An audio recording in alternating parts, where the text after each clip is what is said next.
Hello dear friends, my name is Vasyl Pekhno, I'm a Ukrainian journalist, and right now I propose to all of you to watch this fresh update on Ukrainian battle map situation as of July the 25th. Don't forget to like this video, share it, subscribe to our YouTube channel and leave your comments below.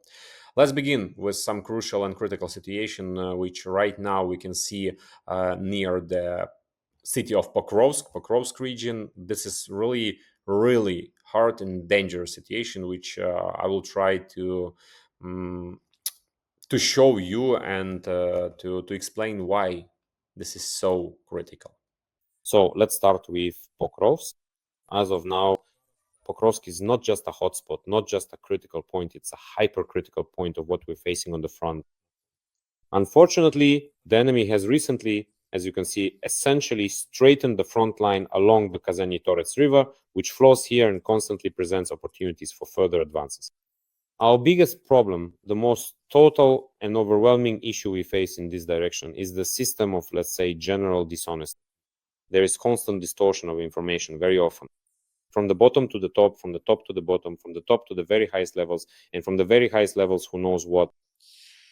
In short, this approach needs to be changed. The worst situation is when an illusion of control is created. Right now, I'm speaking very vaguely, but I'm being very direct at the very start of this report. The worst is when an illusion of control over something is created in order to please the command. In order to please the senior officer, sometimes positions are held solely so that their color on the deep state map doesn't change. Only for that reason, but without going into details, I will say that recently we have indeed made certain strengthening decisions, which I sincerely hope will have a positive effect in this direction. Specifically, in the north of Pokrovsk, the area of Myrnohrad and the junction of the Myrnohrad-Pokrovsk agglomeration and Kostiantynivka region, where the enemy continues to expand this cancerous tumor, these malignant outgrowths that it is forming here. At the same time, I'll repeat once more, there are certain prospects, without going into details, that some decisions being made now will allow us to stabilize the situation in the near future. But unfortunately, the overall system is devouring us. Deep State often says lies will destroy us. I agree with them, because this holding positions to the last, just so that nothing changes, just so I don't have to show it on the map, so people don't start to panic, just to maintain this overall sense of control from the top. This is a very rotten story that simply ends with us losing our best people. In short, as of now, recently, given the overall worsening of the situation here, first of all, what decision was made? The decision was to evacuate people, especially children, from Dobropillia and from certain areas of Dobropillia, both to the southeast and southwest, as well as from the Krivorizhzhia community. You see, here we have the district center of the Krivorizhzhia community.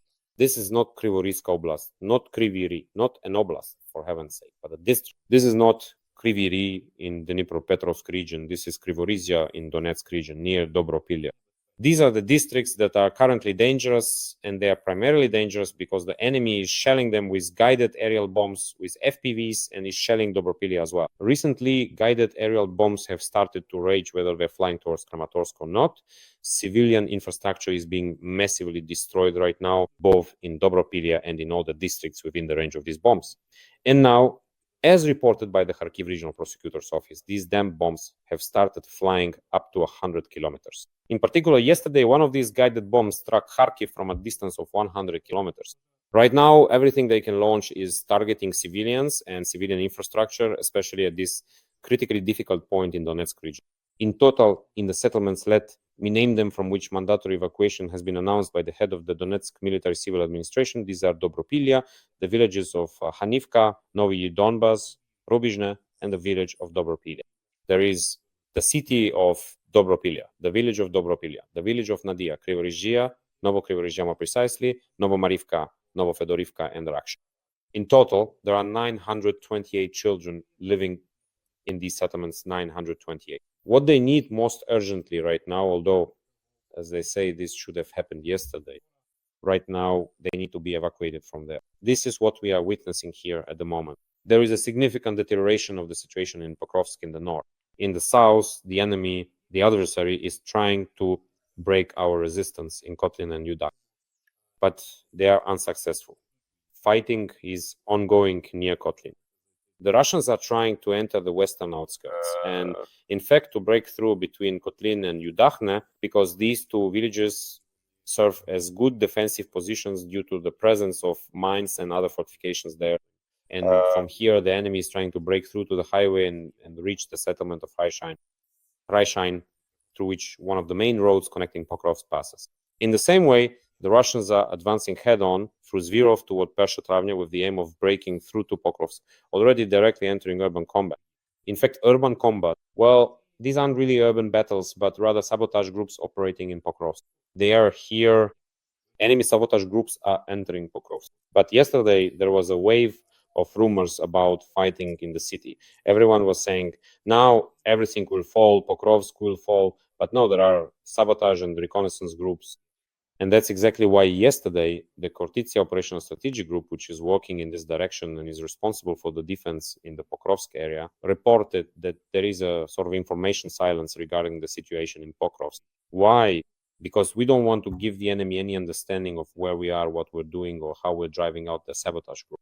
And this is a very important element to prevent friendly fire or any idiotic incidents that can happen when there's total war, when urban combat actually begins. Sooner or later, some disorganization sets in. So in order to prevent this disorganization, a silence regime has now been announced, and no additional information about Pokrovsk is actually being reported. But I repeat, the main thing is that information is communicated between units, both from the bottom up and from the top down, and vertically as well, so that accurate information is being relayed. Otherwise, all of this will be lost for us. Everything will go to hell if, moving forward, decisions continue to be made in some places that reports should only say everything is fine, everything is under control. But in reality, in a broader, more global sense, the command is preparing for the possibility that negative scenarios could unfold in Pokrovsk. I'm not trying to scare anyone right now. I'm simply talking about the purely objective aspect of the process that is taking place. The defensive situation in Pokrovsk is difficult, and the preparations should have been made long ago for the possibility that we might have to withdraw from Pokrovsk. Under what circumstances could this happen? Well, you understand yourself if the enemy eventually breaks through this defense. What did we do in terms of preparation? We prepared, here are the defensive lines, here are the positions which, with the help of satellite images, can be monitored to see how the Ukrainian line of defense is being built. It is already, in fact, beyond the border of southern Donbas, on the border, well, more or less on the border of the Dnipropetrovsk region. Here you can see these two yellow stripes. They are being constructed according to the geography and in line with the modern requirements of so-called drone warfare. Here, already to the west of Pokrovsk, such defensive lines have actually been created a long time ago, and they are really defined by their quality, even though there weren't any like this in Donbas before.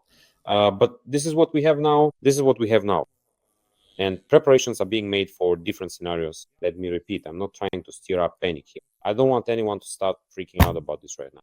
Every voice matters. Join our community, support independent journalism, and help us bring you the truth from Ukraine. Become a member of Ukraine Today. Join us now. There are real circumstances. We must always be prepared for the worst case scenarios. But let me repeat what I said from the very beginning. Right now, we have one fantastically strong decision that has been made in this direction. So we are waiting for further, let's say, results from it.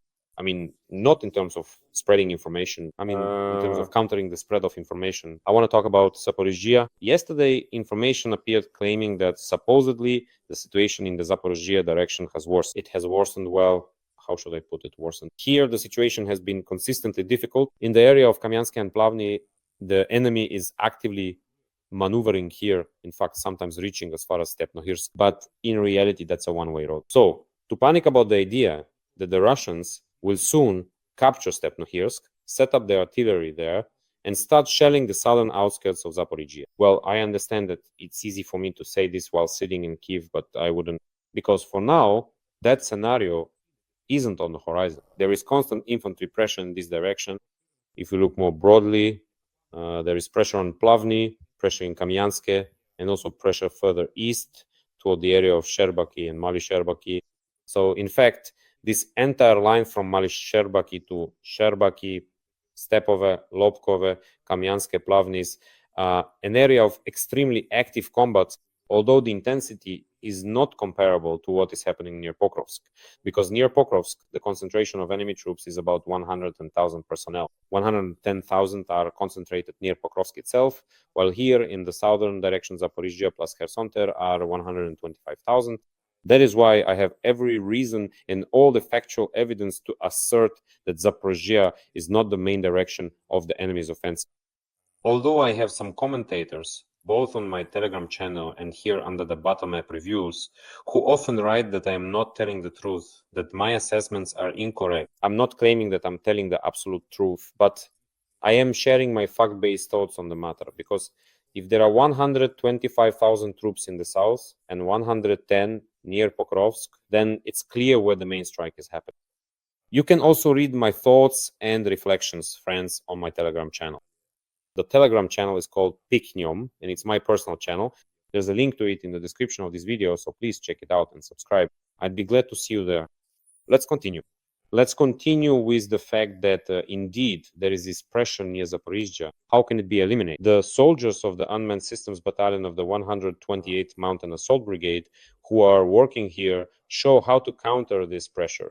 The battalion is called Sons of Horse. They show footage of the destruction of Russian vehicles, Russian pilots, in short, everything Russian that appears in their line of sight. Further east toward the Robotine, the 65th Brigade is also operating there and constantly shares this kind of footage as well. But objectively, the number of clashes happening here in Zaporizhzhia, I'll say it again, is not comparable to Pokrovsk. As for the prospects of the enemy breaking through to Zaporizhzhia right now or establishing any kind of fire control, it's not just too early to talk about that. It's simply inappropriate to even mention it at this point. Because all their movements, if we go back to the map and take a look, all those movements towards, in particular, Stepnohirsk, which really is something of a danger zone and up being a one-way trip. Deep State writes about this as well, and if you don't believe me, you can check their reports yourself. Novopavlivka is more or less the second or third most intense location where the enemy, in fact, is trying to break through to the borders of the Dnipropetrovsk region. Recently, the enemy has managed to almost completely capture the settlement of Zeleny High, although its defense is still holding out in part. In the area of Voskresenka, neither side actually has control. There are clashes here with both Russian and Ukrainian forces attacking and defending. The situation here is quite dynamic, and the enemy is pushing toward Oleksandrorad, another location where fighting is essentially ongoing on the approaches to the settlement to the northeast and east. From Pidubny and Myrn, the enemy is constantly breaking through toward Oleksandrorad. In my opinion, the decisive battle for this direction will be for the settlement of Iskra. Iskra is the gateway to the Dnipropetrovsk region, the gateway for the continuation of the Russian offensive. That's why it will be decisive to some extent. There is little information. I am reporting what I have recently regarding the Lyman direction, but it is worth noting that this direction, the Lyman direction, has been the second most intense over the past week and a half or two. Truly second only to the Pokrovsk direction. The Lyman front is always mentioned in the General Staff's reports because of the number and pace at which the Russians are trying to break through the defenses here. Let's take a look at these symbols that have now appeared on the Deep State map. There's a green zone and a red zone. It might give the impression that the enemy is advancing and we are recapturing territory. Deep State notes that this was more of a clarification of the territory. Let me try to explain this clarification a bit more simply, because to be objective on any of the, let's say, open source projects that display maps of combat operations, well, there isn't 100% accuracy in what's happening, since static maps don't reflect the dynamics of the fight. In order to understand what has been happening here recently in the Lyman direction, it's important to note that Ritkodup is effectively under enemy control. At the same time, Kharkivka is effectively under our control. That's how it is. But the enemy here is rapidly and constantly trying to push in the Lyman direction. They have effectively turned the settlement of Orske into a gray zone from various directions, have entered Torske, and the enemy is trying to hold on. The general trend, the overall intention of the enemy here, I have outlined it a long time ago. In principle, it simply cannot be realized in any way, and thank God for that. Their overall intention is to cut off our bridgeheads on the left bank of the Oske River in the Kupiansk area, to separate Bory-Doborivsky area, and to isolate Lyman individually. and to eat this big elephant in small pieces. So far, they are choking on these small pieces, but no one rules out the possibility that this creeping pressure will eventually lead to some sagging of our defenses here, because indeed, I repeat, this is the second most intense direction we are observing, specifically near Lyman. And in the Sumy region, or rather in the north, I would like to highlight the latest work of our aviation. Yesterday, I showed footage of our strikes on the Russians in Tyotkino. Today, I'll once again show a video from the wonderful, fantastic community. I'm already starting to sound like Trumpov. The wonderful, fantastic community of the Telegram channel Sonyanik. This is a community of Air Force fighters who showcase the destruction of the enemy. This time, it's FSB agents who are responsible for border security in the Russian Federation, FSB agents at their location, also in the north of our country. Here's such a precise strike with bombs, with those shells. Specifically in this case, these are two French ASM hammer-guided bombs, which are also equipped with a small engine that turns them into jet bombs. They are used to strike and destroy the location of the Russian FSB. The guys say it was extremely, extremely intense there. But it should be understood that the damned enemy has also advanced in this regard, as yesterday, as I already mentioned, they used aviation shells with a range of 100 kilometers on Kharkiv, which also apparently have an engine and allow for increased flight range, extending the distance for Russian guided aerial bombs. KBs are becoming more dangerous. To counter them, we need Patriots, which unfortunately won't arrive quick. Or we need missiles for the F-16 with a range of 150 to 170 kilometers, AIM 120, AMRA missiles, the D modification, the most modern ones. If we had them, if our partners had the political will, then we might see that Russian KBs aren't flying, that Russian aviation isn't using. But unfortunately, that's not what we're seeing. As long as we don't have this technical support from our partners, it's hard to imagine that we could somehow level the situation in this regard. But are we able to do anything to counter this? It's doubtful. We can make anti-aircraft drones. We can even make short-range systems. We can work with aviation. But as for long-range, systems hardly, or air-to-air missiles, especially for the F-16, well, that's a fantastic, truly unrealistic scenario for us. So our only hope is to rely very seriously on our partners. That's all. Maybe that's why my mood is a bit more somber today when covering the fighting, but that's how it is. Because, I repeat, the real situation near Pokrovsk is very difficult. I'll end on that note. Thank you for your attention. Take care of yourselves. All the best. And until we meet again,